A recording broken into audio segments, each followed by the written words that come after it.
Ce programme vous est proposé en audio-description. Les déserts sont les régions les plus arides du globe. Ils occupent plus d'un cinquième de la surface de la Terre. Dans le désert, la vie est aussi difficile qu'au sommet des montagnes ou qu'au cœur des glaciers. Images de différents déserts. Pourtant, depuis la nuit des temps, le désert est peuplé d'hommes et de femmes. Résistants et pleins de ressources, ces peuples ont su développer des cultures spécifiques et des liens uniques et forts avec ces terres ingrates. Images de différents peuples du désert. Mais aujourd'hui, la société de consommation et l'industrie envahissent le désert. Nos civilisations s'approprient ses ressources et en modifient l'équilibre précaire.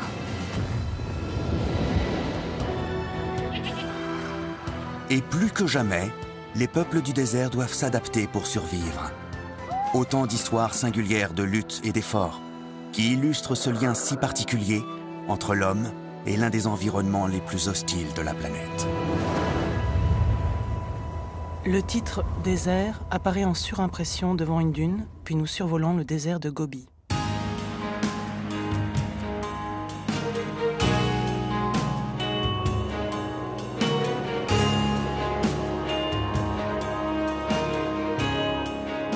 Le désert de Gobi est le plus grand désert d'Asie. Ces paysages d'une beauté saisissante s'étendent sur plus d'1,5 million de kilomètres carrés. De vastes étendues n'ont encore jamais été foulées par l'homme.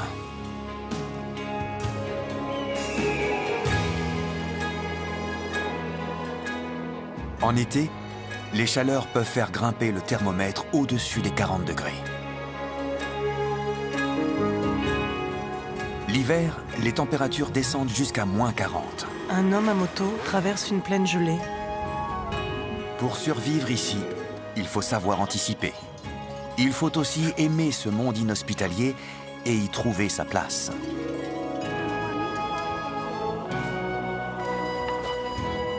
C'est l'un des endroits du monde où les hommes et les animaux dépendent entièrement les uns des autres.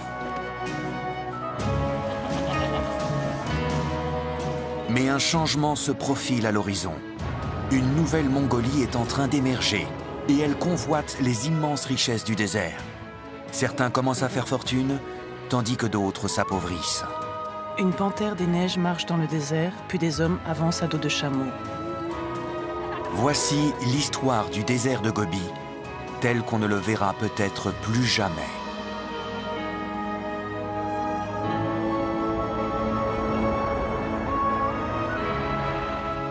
Une map monde tourne sur elle-même pour s'arrêter sur le désert de Gobi et gros plan de la région de Bulgane-Soum.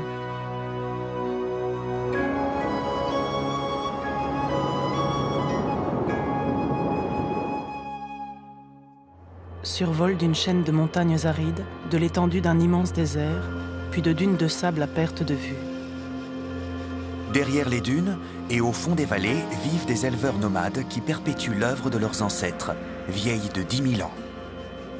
De la glace recouvre les dunes, des hommes avancent sur des chameaux, traînant un troupeau derrière eux.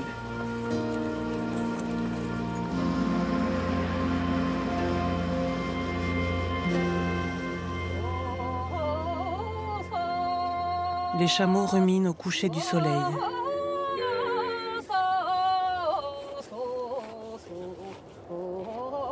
Un homme et une femme sortent d'une yourte et marchent dans la neige. Adiyatseren Adilbish et sa famille n'ont jamais connu d'autre mode de vie que l'élevage nomade. Ils se dirigent vers le troupeau pour procéder à la traite des chamelles. Pour assurer leur survie dans le désert, ils doivent travailler sans relâche et se déplacer régulièrement en emmenant les animaux avec eux. Adiyatseren Adilbish. Nous déménageons à chaque nouvelle saison. Aux environs du 10 mars, nous rejoignons nos quartiers de printemps. En juin, nous partons pour nos quartiers d'été, puis en septembre, nous allons dans nos quartiers d'automne. Et autour du 25 novembre, nous repartons pour gagner nos quartiers d'hiver. Chaque journée commence de la même façon. Après avoir trait le troupeau, Gamma, la femme d'Adiyatseren, prépare le petit déjeuner traditionnel à base de lait de chamel assaisonné. Dans la yourte, Gama verse du lait dans une passoire. Son fils le boit dans un bol. Il est assis sur les genoux de son père, à côté de sa grande sœur. 2 agneaux sont dans la yourte avec la famille. La famille garde également des chèvres et des moutons pour la laine et la viande. Posséder de tels animaux constitue une véritable monnaie d'échange. À l'extérieur, Adiyat et sa femme regroupent les moutons à l'aide d'un bâton. Leur petite fille prend un agneau dans ses bras. Nous, les éleveurs, nous ne sommes jamais à court d'argent, contrairement aux autres. Si nous avons besoin de liquidités pour acheter de l'huile ou de l'essence, nous vendons une bête ou un chameau. La vie ne serait pas possible sans les animaux. Ils nous sont indispensables.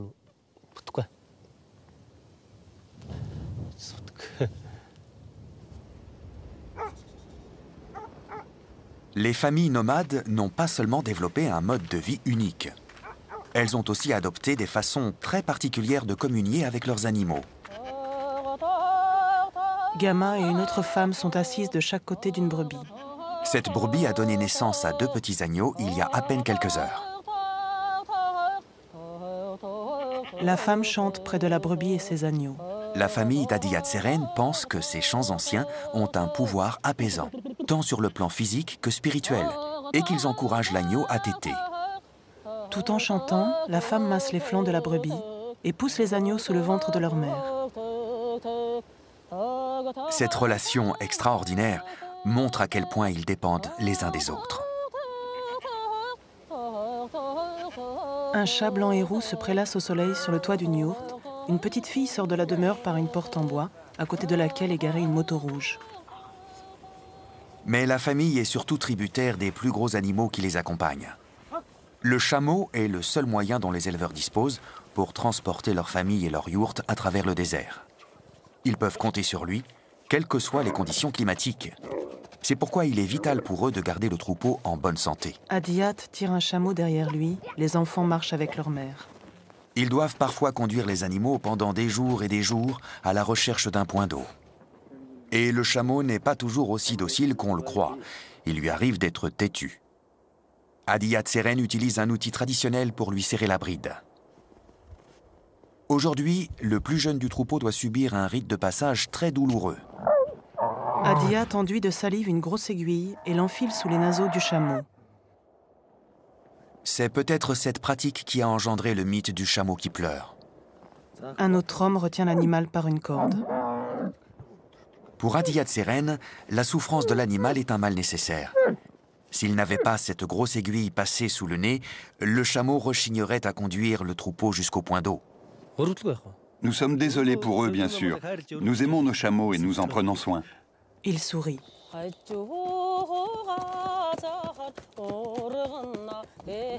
À dos de chameau, Adiyat mène son troupeau. Adiyat Seren emmène ses chameaux à un trou d'eau qu'ils n'ont pas fréquenté depuis 8 mois.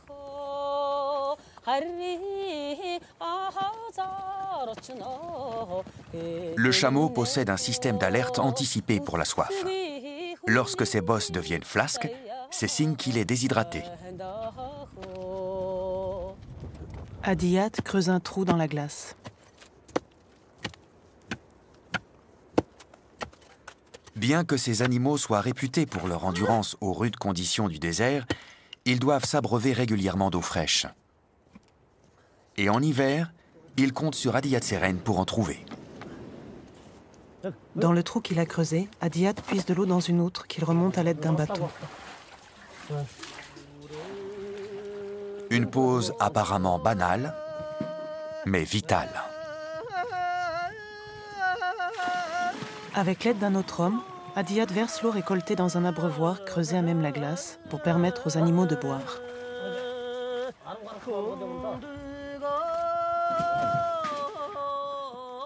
Adiyat Seren fait tout pour assurer le bien-être de ses chers chameaux, au moins pour les 10 prochains jours. Ainsi, la famille peut cheminer l'esprit en paix. Et, comme ce soir, se détendre dans la yourte en regardant la télévision. Toute la famille est réunie autour du poste de télévision. Les agneaux nouveau-nés gambadent dans la pièce. Il manque toutefois un membre de la famille. À 1400 km de là, le frère d'Adiyat Seren, Biamba, se détend lui aussi dans sa yourte, mais dans un tout autre paysage. Biamba. Je vis ici avec un gars d'une autre équipe. On n'est que tous les deux à habiter dans cette yourte. Explosion dans la mine à ciel ouvert, puis survol de l'exploitation.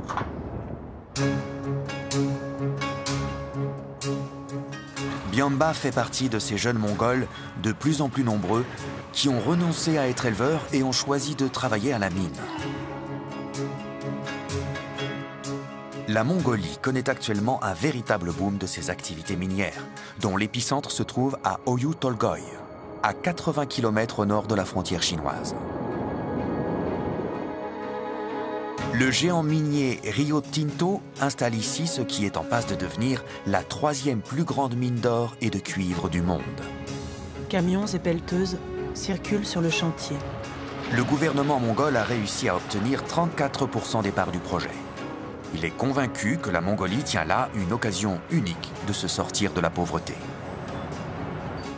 Une pelleteuse extrait de la terre. Sanj Samanda, vice-président de la mine, partage ce point de vue. Mon père était éleveur, mais ma famille a déménagé à Oulan-Bator quand j'étais petit. J'ai obtenu mon diplôme de géophysicien. Et il y a 15 ans, j'ai commencé à travailler sur ce projet de Oyu Tolgoi.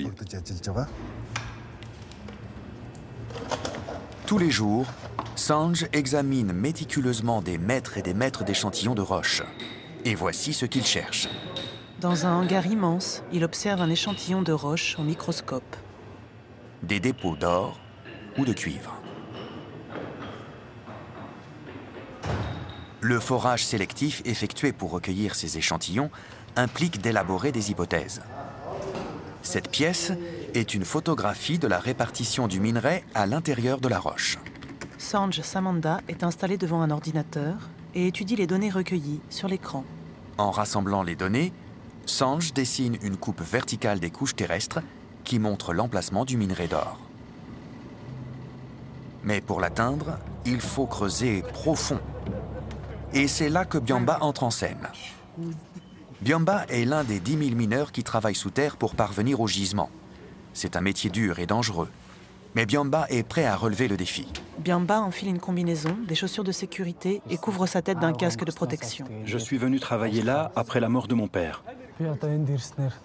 Ma présence ici me donne le sentiment de prendre part au développement de la Mongolie et de notre province. Et j'en suis très fier. Il emprunte un couloir souterrain en compagnie d'un autre mineur. Biamba intègre l'équipe chargée de creuser un tunnel pour accéder au gisement de minerai. Un homme occidental informe l'équipe des directives. Aujourd'hui, quand vous descendrez, vous commencerez par 2 conduits. N'oubliez pas que lorsque vous creusez un conduit ou que vous faites n'importe quel travail qui pourrait présenter un risque d'éboulis, vous devez redoubler de prudence. Respectez bien les règles de sécurité. Un ascenseur descend Biamba dans le puits. Le puits principal s'étire sur 1,3 km dans le sous-sol.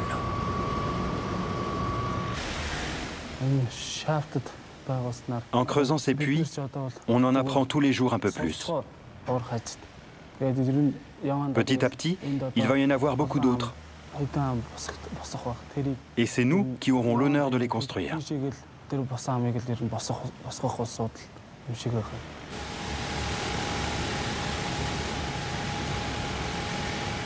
Une fois le puits sécurisé, on fera sauter la roche pour exposer le minerai. Et les débris les plus riches seront remontés à la surface. Le fond du puits est une véritable ruche. Son travail terminé, Biamba remonte à la surface. Il s'agit bien ici d'un gigantesque exploit technique. Mais le chantier à l'extérieur représente un défi encore plus grand. Quand de violentes tempêtes de sable et des vents à 140 km/h balayent le désert, la rentabilité de la mine est alors en jeu.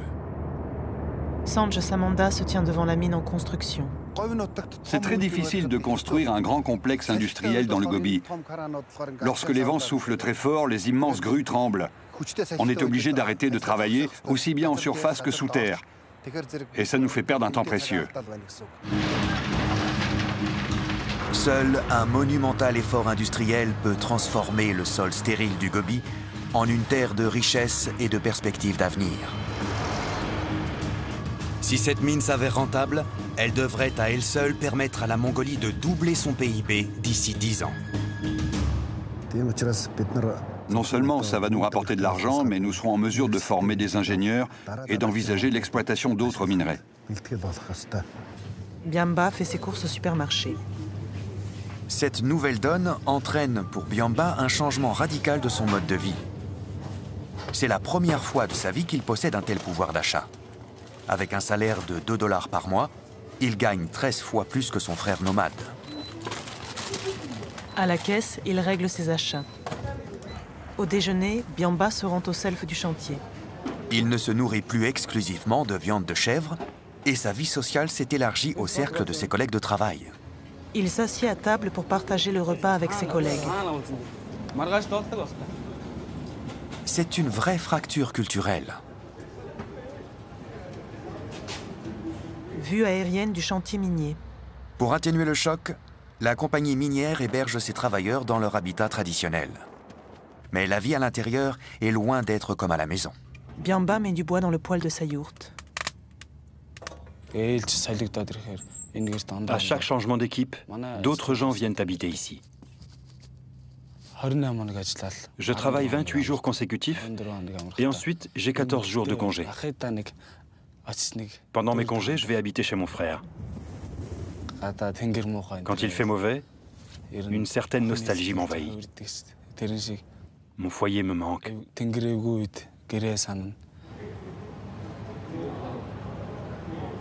Ce qui se passe ici, dans le Gobi, est révélateur de ce qui se passe dans toute la Mongolie. Vue sur les habitations à proximité de la mine. Les spécialistes prévoient qu'en 2020, le PIB du pays sera 5 fois supérieur à celui d'aujourd'hui. Des enfants courent dans l'enceinte d'une école.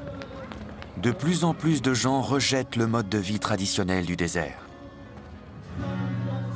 Dans un café, un homme joue de la guitare et chante au micro. Des jeunes gens boivent de la bière, jouent au billard ou au baby-foot. Et avec l'engouement des jeunes pour les nouvelles opportunités qui leur sont offertes, le changement semble irrévocable. Il se peut que cette génération ne sache jamais ce que cela signifie de vivre confronté aux éléments. Les jeunes gens applaudissent le chanteur. Cette révolution sociale, provoquée par l'activité minière, est particulièrement visible dans la capitale, Ulan-Bator. Des voitures circulent sur un pont, des trains de marchandises traversent une mégapole. Voici le nouveau visage de la Mongolie, qui compte plus d'1 million de citadins.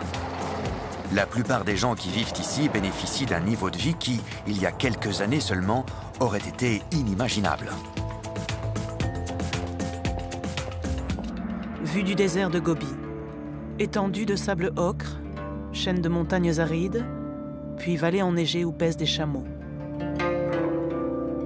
Mais, à l'extérieur de la ville, la vie demeure une lutte quotidienne contre les éléments. Ici, rares sont ceux qui font vraiment des affaires. Le plus souvent, ils se contentent de nourrir le rêve de prospecter le désert, mais à toute petite échelle. Un homme roule à moto dans le désert. Dans les montagnes enneigées, à 6 heures de voiture d'Ulan-Bator, 3 hommes responsables de famille espèrent faire fortune. Ils déchargent un 4x4. Presque tous les jours, Odgon Monk et ses collègues parcourent des kilomètres pour aller explorer les anciennes mines d'or soviétiques éparpillées dans le paysage. Odgon fait partie de ces dizaines de milliers de mineurs occasionnels qui prospectent illégalement le Gobi. Mais s'il tient à remonter à la surface quelque chose de plus précieux qu'un tas de gravillons, c'est pour une raison bien particulière. Notre fille aînée présente des lésions cérébrales et nous voulons l'envoyer en Thaïlande pour se faire soigner.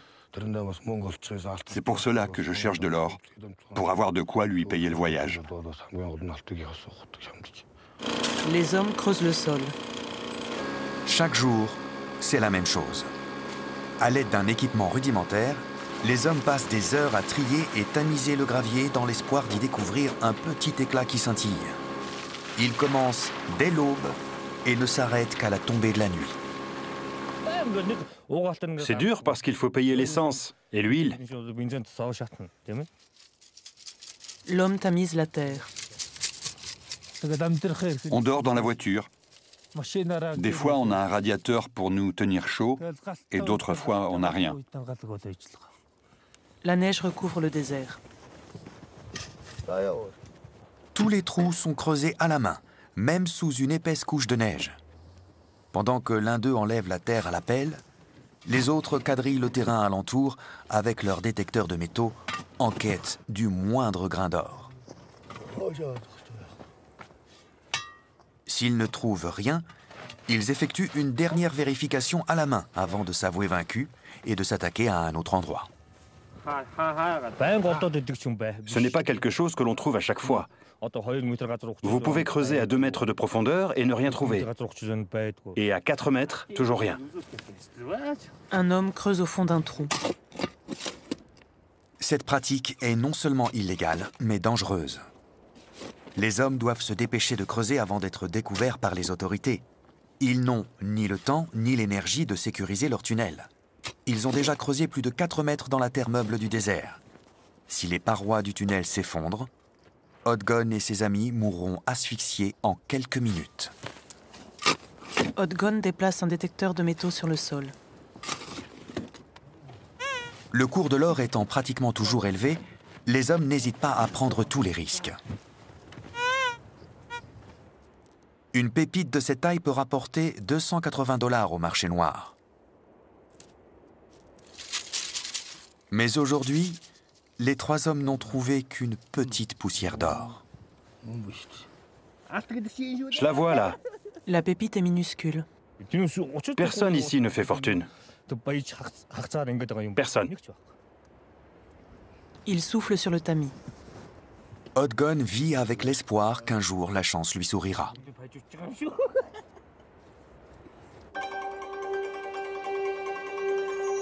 Vue des monts enneigés du désert de Gobi. En attendant, dans ce paysage désolé, il n'a d'autre alternative que de continuer sa vie d'éleveur nomade pour subvenir aux besoins de sa famille. Odgon regroupe son troupeau de chèvres. Trouver des prairies pour son troupeau n'est pas une mince affaire dans ce désert. Et avec le temps, cela risque de devenir de plus en plus dur.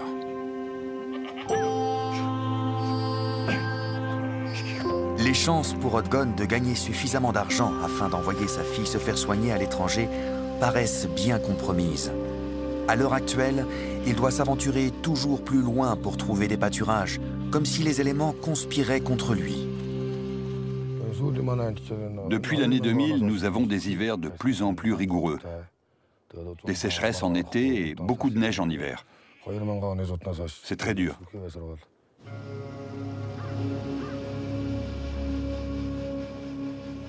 La Mongolie subit le réchauffement climatique constaté sur toute la planète. Une chute d'eau transformée en stalagmite est en train de fondre.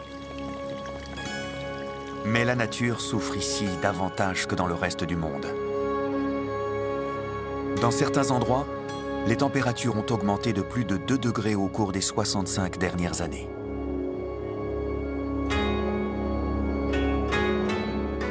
Les sources gelées fondent et les rivières et les lacs s'assèchent. Plus des 2/3 des pâturages ne conviennent plus au bétail. Le désert gagne du terrain. Vue sur une étendue désertique clairsemée de broussailles. Un homme longe un troupeau de chèvres. Partout dans le Gobi, hommes, plantes et animaux sont confrontés aux conséquences désastreuses du changement climatique. Quelques restes de neige sur des roches escarpées qui se découpent dans un ciel azur. Une créature, plus que toute autre, s'accroche à la vie. Un majestueux félin surgit dans ce paysage hostile. La discrète panthère des neiges. Un félin gracieux, chasseur solitaire, parfaitement adapté au terrain accidenté. Les panthères des neiges se cachent dans les hautes montagnes d'Asie centrale et de l'Himalaya. La panthère a laissé de profondes empreintes de pattes sur le manteau neigeux. Tout comme les éleveurs nomades, elles sont les dernières représentantes de leur espèce. Alors que dans le sud du Gobi, il reste moins d'1 millier de panthères des neiges à l'état sauvage, elles sont encore chassées avec frénésie par leur seul et unique prédateur, l'homme. Un camion traverse le désert entre les monts rocheux que survole un rapace, haut dans le ciel. Et voici le sort réservé à ces magnifiques félins. Leur fourrure tapisse entièrement les murs d'une immense yourte. Dans les villes de Mongolie, les restaurants de luxe continuent à utiliser des peaux de panthère des neiges comme décoration. Il y en a plus d'1 centaine exposées sur ces murs. Des clients sont attablés.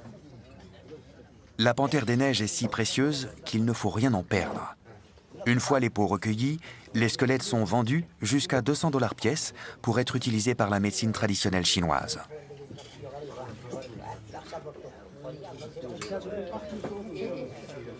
Aujourd'hui, les populations de panthères des neiges sont en net déclin. Vue d'une vallée enneigée.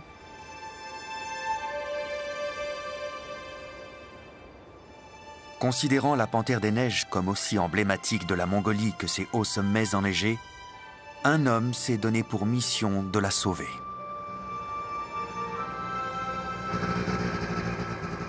Un homme s'avance à moto.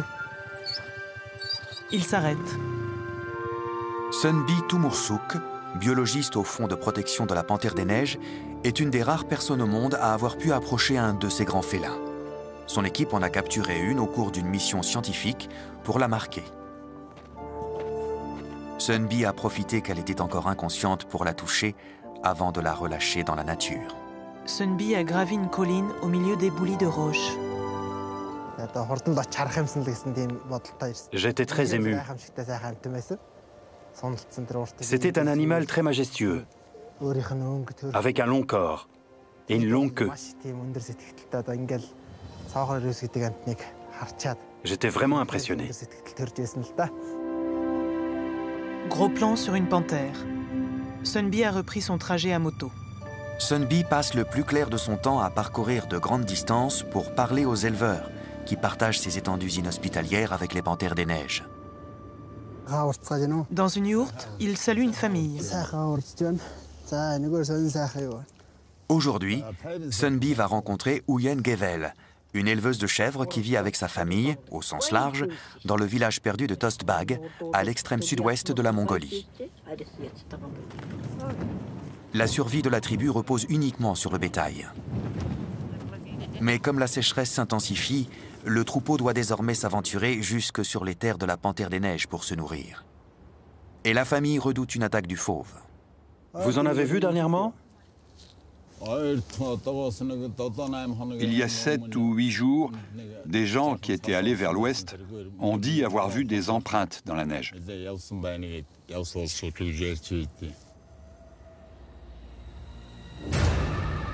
Dehors, des chèvres s'affolent. Soudain, parvient de l'extérieur un son qui saisit tout le monde d'effroi. Le cri d'une chèvre en péril. Des rumeurs ont circulé toute la semaine sur la présence d'un grand félin rôdant aux alentours. La grand-mère elle-même scrute l'horizon à la recherche d'un indice. La matriarche scrute l'horizon avec des jumelles. Sunbi enfourche sa moto. Sunbi fonce en direction du cri, tandis que Oyen prend un raccourci au-dessus d'une petite crête à l'ouest. La jeune femme court à perdre haleine. Au bout de quelques minutes à peine, elle s'arrête net. Elle a découvert quelque chose. Un rocher est couvert de traces de sang. À proximité gît la dépouille d'une chèvre. Oyen et Sunbi examinent le cadavre.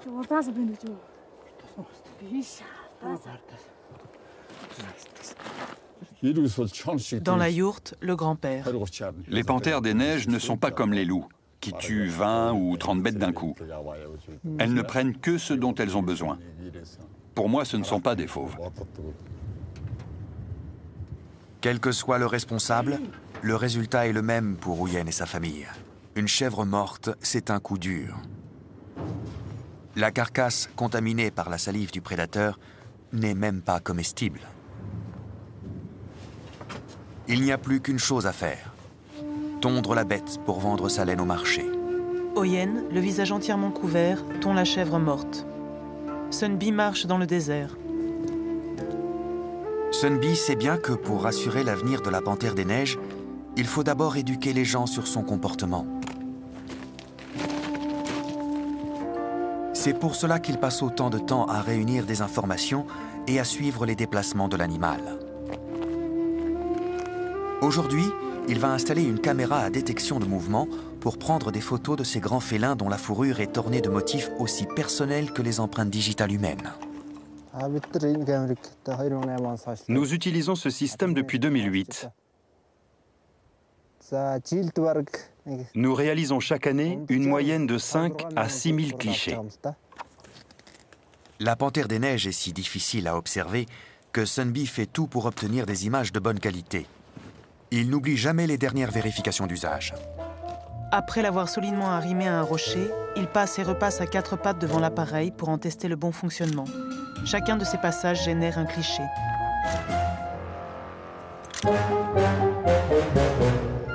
Dans une yourte, Sunbi met son ordinateur en marche. Laissant la caméra épier les mouvements furtifs du félin, Sunbi retourne à son bureau pour recueillir les données GPS fournies par l'écolier émetteur de 6 panthères dans le cadre d'une étude portant sur 15 ans dans le sud du désert de Gobi. Ces colliers sont très importants pour l'étude des panthères des neiges. Ils nous permettent de les localiser, savoir combien de kilomètres elles parcourent chaque jour et quels sont leurs territoires. Sunbi découvre ensuite les photos de la veille. Les photos de panthères en liberté apparaissent à l'écran. De toutes les panthères de neige, c'est Kasha que je préfère. Il faut dire que Kasha a 2 jolis chatons. Quand la caméra parvient à les surprendre, c'est toujours intéressant. Ces clichés sont aussi impressionnants qu'exceptionnels. Dans le monde entier, il reste moins de 4000 panthères des neiges en liberté. Le désert de Gobi abrite la seconde population la plus importante de ces félins, ce qui pourrait faire de chaque Mongol un gardien naturel de l'espèce. De retour dans le désert, Sunbi scrute le paysage au travers de jumelles. Mais il est difficile de convaincre les autochtones de défendre ces animaux quand ils ont été eux-mêmes victimes d'une attaque. Même si c'est souvent à tort qu'elles sont accusées de s'en prendre au bétail, les panthères des neiges causent parfois de gros dégâts. Sunbi rend visite à un couple dont le troupeau de chèvres a récemment été la cible d'une attaque. Il est accueilli par la femme. Il sait que questionner le témoin peut donner un bon éclairage sur les talents de chasseur du félin. Concernant un fauve aussi discret, chaque petite information sur son comportement est précieuse. Des chèvres gravissent les rochers. Est-ce qu'il est entré dans l'enclos? Il a sauté la palissade et il a attrapé 2 ou 3 bêtes. Ensuite, il est revenu plusieurs fois et en a pris 2 autres. Donc en tout, ça fait 5. Oui, 5 en tout. Mais pour Demberel et Togu, aider Sunbi est une maigre consolation. La mort de 5 chèvres adultes équivaut pour eux à la perte de 2 mois de revenus. Avant de repartir, Sunbi s'informe sur la façon dont le couple protège son troupeau. On essaie de leur faire peur en allumant la lumière et la radio. Mais quand ils sont venus une fois, on dirait qu'ils reviennent en suivant leurs propres traces.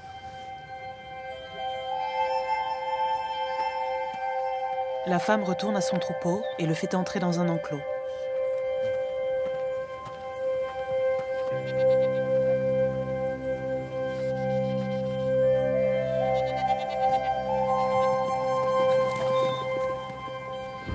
Sunbi repart à moto.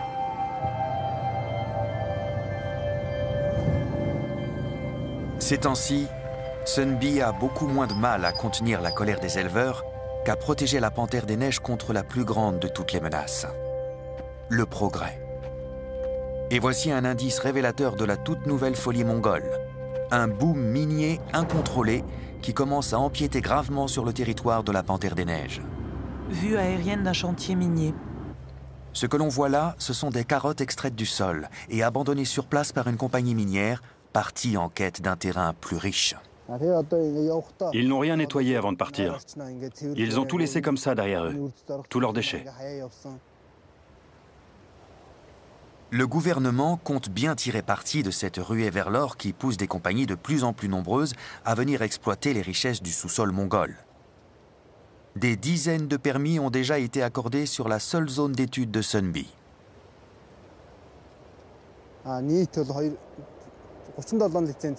En tout, il y avait 37 concessions. Mais grâce aux efforts conjugués de notre fonds de sauvegarde de la Panthère des Neiges et des autorités locales, qui ont décidé de protéger la région, 10 d'entre elles ont été annulées. Il en reste donc un peu plus d'une vingtaine. Il y a actuellement un moratoire de 7 ans sur les activités minières dans la région.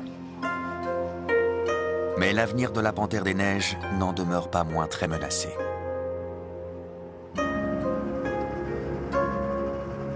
La découverte de Sunbi donne la bonne mesure de tous les problèmes que la Mongolie doit résoudre pour sauver ce merveilleux félin d'une disparition définitive. Gros plan sur une panthère des neiges.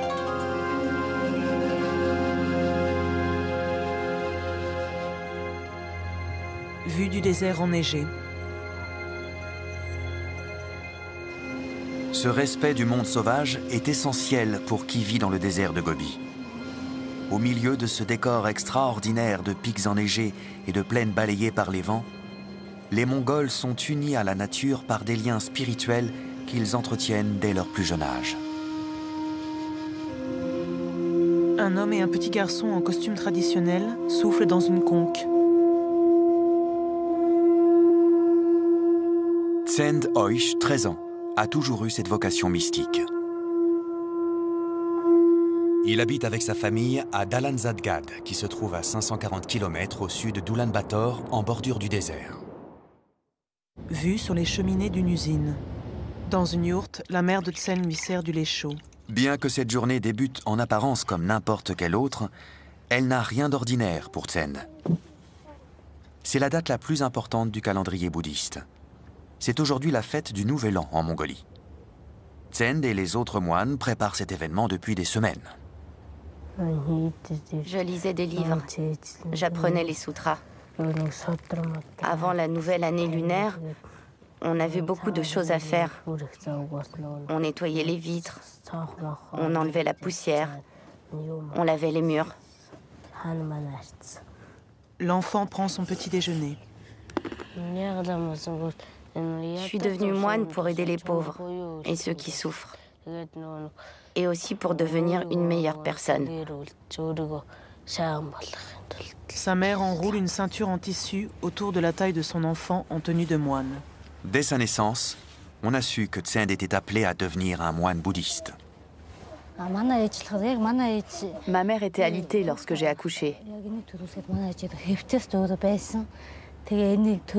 Et après la naissance du bébé, quand il a crié pour réclamer la tétée, elle m'a dit « Cet enfant a une jolie voix pour chanter des chants religieux. Vous savez, il y a des moines spécialisés dans le chant. Peut-être lui donnait-elle ainsi sa bénédiction. Peut-être le savait-elle. » Tsen sort de la yourte, un livre à la main.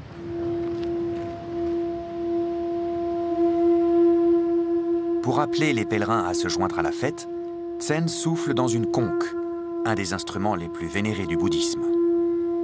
Un moine adulte accompagne Tsen dans cet appel. La foule arrive. Les fidèles sont réunis à l'intérieur du temple. C'est le jour de l'année où les prières sont les plus importantes, parce que chacune d'elles peut se multiplier. Infidèle. En d'autres termes, si vous dites une prière, elle en vaudra 100, et 100 prières en vaudront 1000. Une bouddhiste. Si le 15e jour de la nouvelle année, nous faisons le tour du monastère de Gandantek-Shilen, en portant ce sutra qu'on nomme Ganjur, nos vies seront bénies.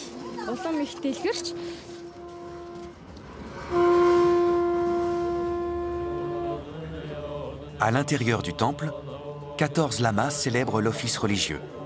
C'est bien peu, comparé au grand nombre de moines qui vivaient ici autrefois. Les moines bénissent la foule qui se recueille.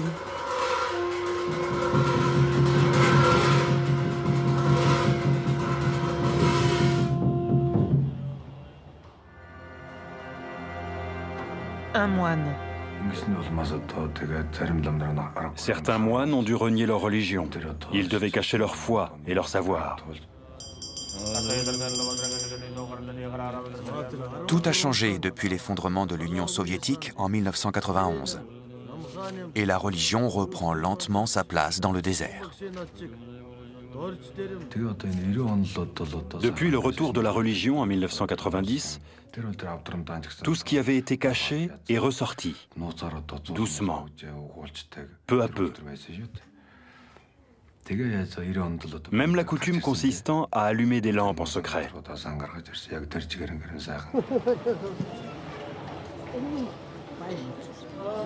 À présent, le bouddhisme en Mongolie évolue avec son temps. Un fidèle décroche son téléphone portable. Les bouddhistes s'adaptent au progrès. Un moine en fait autant. Un bouddhiste âgé. Les jeunes d'aujourd'hui sont plus religieux que leurs aînés, particulièrement dans le monde des affaires. Ils suivent les rites et demandent qu'on leur lise les sutras. Les fidèles déposent des billets de banque sur l'autel recouvert de friandises. Plus de la moitié des Mongols sont des bouddhistes pratiquants. Non seulement la Mongolie subit une révolution culturelle, mais le Gobi dans son ensemble est en pleine mutation. L'urbanisation gagne du terrain. Beaucoup de nomades abandonnent leur mode de vie rural pour aller chercher une vie meilleure dans les villes. Différentes vues de l'univers urbain. Des rues encombrées par la circulation, de larges artères, des banlieues constituées de yourtes collées les unes contre les autres. Vue sur le désert de Gobi enneigé et baigné de lumière. Au cours de la seule année 2010, après un hiver particulièrement rigoureux, plus de 20 000 personnes ont fui le désert pour gagner la capitale, Ulan-Bator. Mais en quittant leur terre, les habitants du Gobi rompent l'équilibre qui leur a permis de vivre si longtemps dans le désert.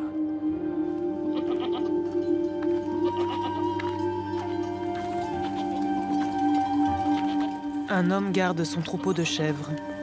Et si la tendance s'accentue, une créature risque fort de tout perdre. En Mongolie, le nombre de chameaux indigènes est en net déclin. Si certains parviennent à survivre dans la nature, la plupart d'entre eux sont domestiqués, dépendant de l'homme pour la nourriture et l'eau. Un troupeau de chameaux avance.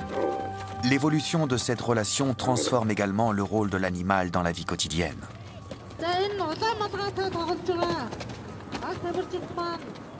Aujourd'hui, nombre des chameaux du Gobi sont davantage des animaux de cirque que des bêtes de somme. Un animal beau et rapide garantit à son propriétaire un bon statut social. Un match de polo à dos de chameau. À Diat Seren. Dans le temps, les chameaux servaient à tirer ou porter des charges. Mais maintenant, on organise des courses. Ils participent à des épreuves sportives. C'est ici que les heureux propriétaires viennent exhiber leurs magnifiques bêtes. Sur la plaine enneigée de Bulgan, à 800 km au sud de la capitale, le festival annuel des 1000 chameaux bat son plein. Pour les nomades, cet événement correspond aux Jeux Olympiques. Il s'agit d'y faire la démonstration de sa force et de son habileté, aussi bien pour l'animal que pour son maître. Cela commence par un concours de dressage. De jeunes animaux sont amenés au centre de la piste et les éleveurs doivent parvenir à les maîtriser.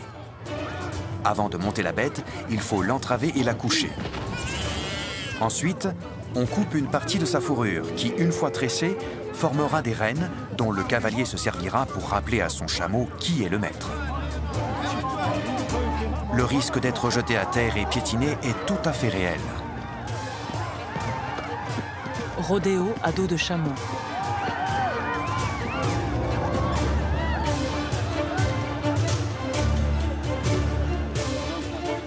Pour prouver qu'il domine complètement sa bête, Le concurrent doit ensuite la charger avec une yourte traditionnelle et du foin pour l'hiver. C'est une épreuve très appréciée des spectateurs et chacun d'eux exprime son opinion. Pour gagner, une équipe doit posséder un certain savoir-faire et avoir aussi un petit peu de chance. Aujourd'hui, Adiyat Seren s'est distingué.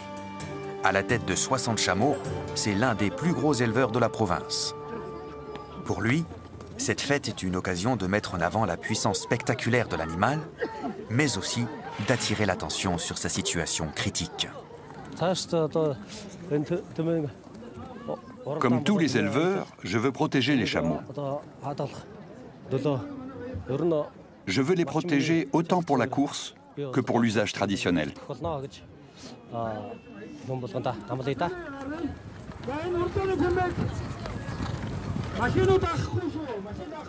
Mais comme tous les hommes présents ici, une seule chose le préoccupe aujourd'hui. L'épreuve des 30 km. Celui qui remportera cette folle course de chameaux à travers le désert enneigé repartira avec le trophée le plus convoité du tournoi. Alors que les jockeys jouent des coudes pour se placer, il y a d'autres compétitions en cours où les propriétaires sont le centre d'attraction.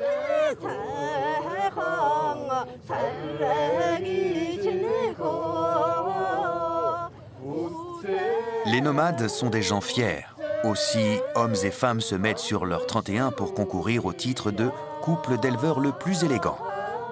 Les couples sont vêtus de leurs plus belles parures. Les femmes arborent tous leurs bijoux. Les concurrents se serrent la main. Pendant ce temps, dans la salle des fêtes, se déroule une captivante compétition de lancer d'osselets. Au cours de cette très ancienne variante du jeu de puce, les concurrents s'efforcent d'atteindre, à l'aide d'os d'animaux, une cible placée à 10 mètres. Les spectateurs s'expriment d'une curieuse façon, psalmodiant à l'unisson une mélopée qui se fait plus forte et plus aiguë lorsqu'un joueur se montre particulièrement habile. Dehors, les chameaux engagés dans la course rongent leurs freins. Des véhicules 4x4 suivent la course. Tandis qu'on égrène le compte à rebours, un groupe d'éleveurs se presse pour miser un argent durement gagné dans ce qui sera sans doute leur seul et unique pari de l'année.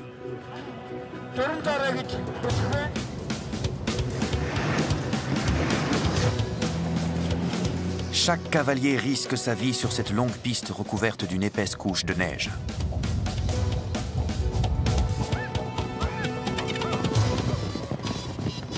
Peu de temps après, quelques-uns, pleins d'espoir, s'échappent du peloton. Ceux-là savent pourquoi ils sont venus.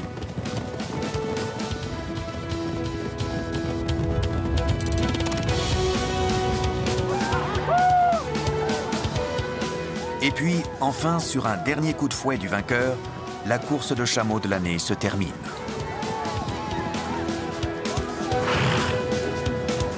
Certains coureurs ne cachent pas leur déception. Un coureur. J'avais préparé 2 chameaux pour cette course.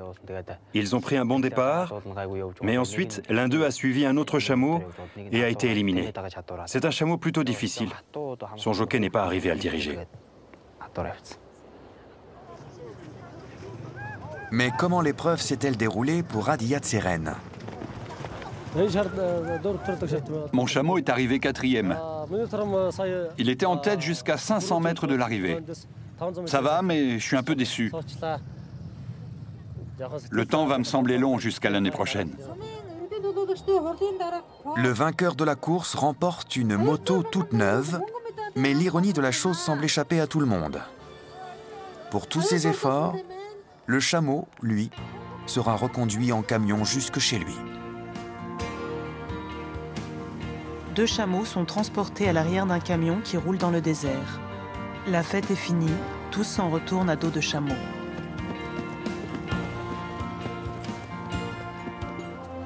Le soleil se couche sur les monts enneigés du désert de Gobi. Le désert de Gobi, un film réalisé par Raquel Toniclo. produit par Grand Day Media pour S4C. Cette audiodescription a été réalisée par MFP avec la voix de Anna D'Annunzio.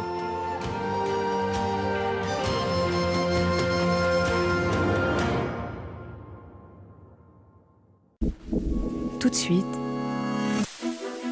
avis de tempête aux Philippines. Nous sommes effrayés à chaque fois qu'il pleut. Notre maison va s'effondrer.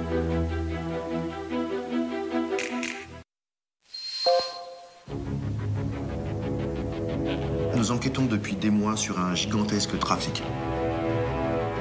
Bon, les enfants, on joue 5 minutes et on fait les devoirs. C'est parce que tu es babysitter chez John Lacanal que nous avons besoin de toi. Vous vous plantez. C'est impossible que Monsieur Lacanal soit mouillé là-dedans. Tout ce qu'on te demande, c'est d'introduire cette clé USB dans l'ordinateur de John Lacanal. Vous me demandez de les trahir? C'est tout ce que t'as à faire. Tu la lâches surtout pas, hein. Réfléchis. Je sais que tu feras le bon choix. La Source, la série sous surveillance. Mercredi 18 septembre sur France 2.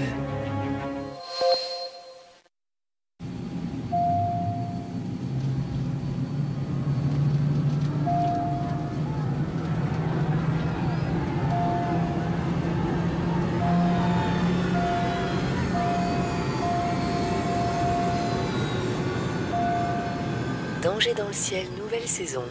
Samedi prochain sur France 5. Bonne journée en notre compagnie.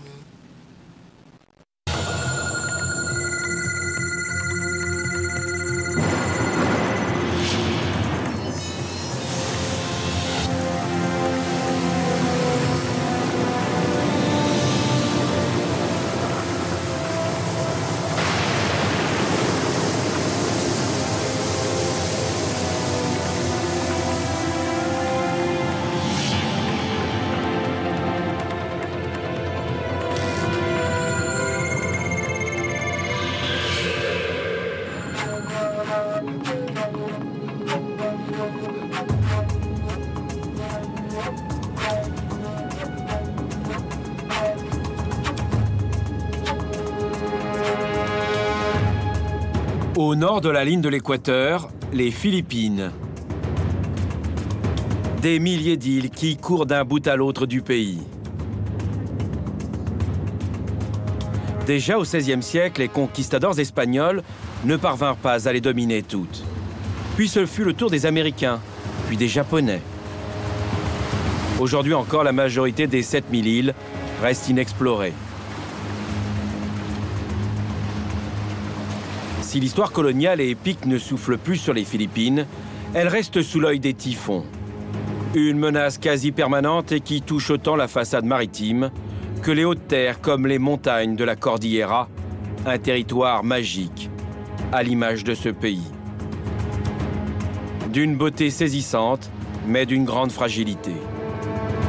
C'est en Asie du Sud-Est, la région la plus vulnérable aux soubresauts du climat.